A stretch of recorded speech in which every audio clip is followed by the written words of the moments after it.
Hi everybody, welcome to another episode of Exploring Photography right here on AdoramaTV. I'm Mark Wallace in Cairns, Australia. I'm in a really awesome little apartment and I'm here because, well, there's a cyclone just outside and it is raining, so I'm stuck inside. But I know that's true of a lot of people right now because it's almost summer, but not quite yet. That's okay because there's all kinds of things that we can do inside.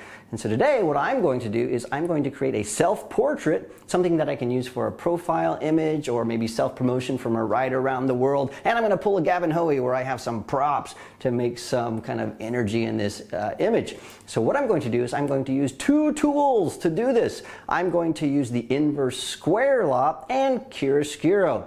Now, the inverse square law is something I've covered quite a bit in past episodes of Exploring Photography. So if you're not sure what the inverse square law is, I've included the links to those videos in the description of this video, so watch those because it's really magical once you learn about this stuff. The other thing, chiaroscuro, well, that's an Italian term that was sort of introduced during the Italian Renaissance, and it means light dark. It's when you have a really light area in an image that is almost completely black. Chiaroscuro, light dark. You can see this in old pictures by Vermeer, and you can see them like for the Mona Lisa, got a really bright area surrounded by a really dark area. So we're going to do that using the inverse square law, and we're going to use an artificial light source. So you can do this with a speed light. I'm going to be using a Profoto B2, so it doesn't really matter what you use, but you will need a softbox and a grid. So we're going to set up this apartment and then we're going to show you all of the things that I've used to set this up, and we're going to get going. So let's do that right now. Now that the room is set up, let me show you how I have the light set up, and then we'll get to the camera here in a second. We want to control this light because we want that light, dark, chiaroscuro look. And so what we've done here is this light is at a weird angle. It's almost at a 90-degree angle to our camera. We've done that on purpose because we want to make sure that we control everything. Now, just as a note, this is a Profoto B2. That's what is powering this head right here and this small softbox. It doesn't really matter. You can use a speed light or whatever, but I'm using a Profoto B2, and I've got this nice 2-foot Octabox here and a grid on the front of this. It's going to really control the light. Notice though how close this light is to this chair. I'm going to be sitting right here in this chair, about right here with this helmet on. So it's really, really close. That's about, I don't know, less than a foot. We're doing that because of the inverse square law, which says that when a light is really close, the light's going to be exposed properly here, but then it's going to fall off really rapidly, so everything else is going to be dark. So we have chiaro, light, dark. We're also putting this at a 90-degree angle to the camera because we don't want to light up the back. So back here we have this wall back here that's white, so we don't want to light that up. So that's why the light is facing this way. Inverse square law is going to take care of most of this. This isn't going to fall completely into darkness, but it'll be dark enough that we can clean it up in post-production, so that's all fine. Now what we need to do is make sure that our camera isn't capturing any ambient light. We want to make sure that the only thing that the light sees is the light from the flash. So to do that, I've set my camera to f11, 180th of a second, and ISO 100. So we need to make sure that the flash matches that. So what I'm going to do is turn on my meter here, and then once that's on, I just meter to the light. Normally I'd meter to the camera, but I just want to meter for the highlights, so I'm metering to the light in this instance. So I'll hold up my light meter, I will take a reading. That meter's right at f11 because I set it in advance. So normally you might have to do some adjustments, but this meter's at f11. Let's talk really quickly about the camera itself. So the camera, I'm shooting with my Leica M10, and what I've done here is I've set this to aperture value of f11. I've set this to ISO 100, but I'm manually focusing. So let me show you how I manually focus this. So what I've done here, I'm going to put this on top of my camera so it will trigger the flash, is I've used live view, and live view allows me to look, and I've got this thing called peaking. Your camera probably has it as well, but when I focus my camera, the thing that's in focus is going to show up all red. So I want to make sure that the entire chair is showing up red, and it does, and that means that the entire chair is going to be in focus. And because I'm going to be sitting in the chair, that means I'm going to be in focus. The other thing I want to do is change my drive mode so that it is on a self timer of 12 seconds. So I have that set up. Now when I push the shutter release on my camera, I have 12 seconds to run over, sit in the chair, strike a pose, the flash will fire, I'll do my self-portrait, and then we can look in post-production and clean everything up. So everything is set. Let me put on my writing gear and let's get started.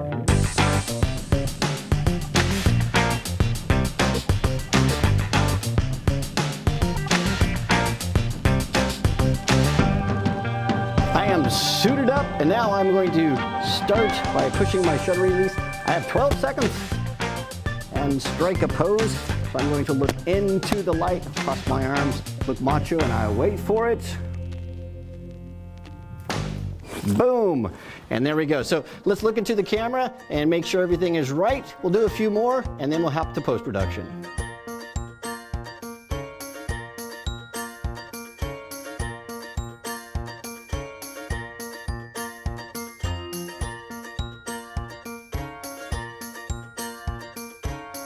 I'm already in the develop module of Lightroom, and this is the image that is the winner from the images that I shot. Now, to save time, I've already made some very basic tonality adjustments. I've desaturated, increased the clarity, changed the blacks and the shadows just a hair, but that's about all I've done.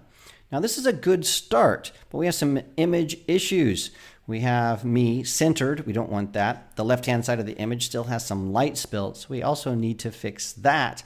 And I want to add a little bit more punch to the image. Let's start by fixing the light spill on the left-hand side of the image. We can do that by grabbing an adjustment brush, and then I'll set the exposure here to -4. And I've got a nice big brush. I can just brush out the left-hand side of this image and clean that up very, very quickly. Now we've got this perfect chiaroscuro look, an absolutely black background with me highlighted dead center. I don't want to be dead center. I want this to be more of a 16:9 cinematic look that you know I love, and add some more negative space on the right and get rid of some of this on the left. Now to do that, we're going to be changing pixels. And so to do that, I need to hop over into Photoshop. So I will right click, say Edit in Photoshop CC 2018. And now my image is going to open in the Photoshop application. Now that we're in Photoshop, I just need to do a couple of things. The first thing I need to do is take the background, that's my image here. I'm going to double click on it to change that into a normal layer. I'm going to change the name of the layer to Mark, that's me. And then I'm going to add another layer, and I'm going to name that one background. All right, and then I'm going to drag background underneath Mark. So now we have our layers set up. The next thing I want to do is grab my crop tool. So I'll grab that.